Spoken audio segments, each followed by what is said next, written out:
রবীন্দ্রনাথ ঠাকুরের লেখা ধুলামন্দির। ভজন পূজন সাধন আরাধনা সমস্ত থাক পড়ে, রুদ্রদ্বারে দেবালয়ের কোণে কেন আছিস ওরে? অন্ধকারে ঢুকিয়ে আপন মনে কাহারে তুই পুজিস সঙ্গ বলে? নয়ন মেলে দেখ দেখি তুই চেয়ে, দেবতা নাই ঘরে। তিনি গেছেন যেথায় মাটি ভেঙে করছে চাষা চাষ, পাথর ভেঙে কাটছে যেথায় পথ, খাচ্ছে 12 মাস। রৌদ্রে জলে আছেন সবার সাথে, ধুলা তাহার লেগেছে 2 হাতে। তারই মতন সূচি বসন ছাড়ি আইরে ধুলার পরে।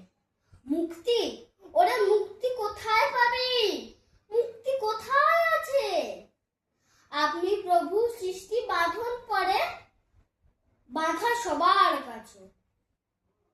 রাখরে ধ্যান, থাকবে ফুলের ডালি, ছিড়ুক বস্ত্র, লাগুক ধুলা বালি।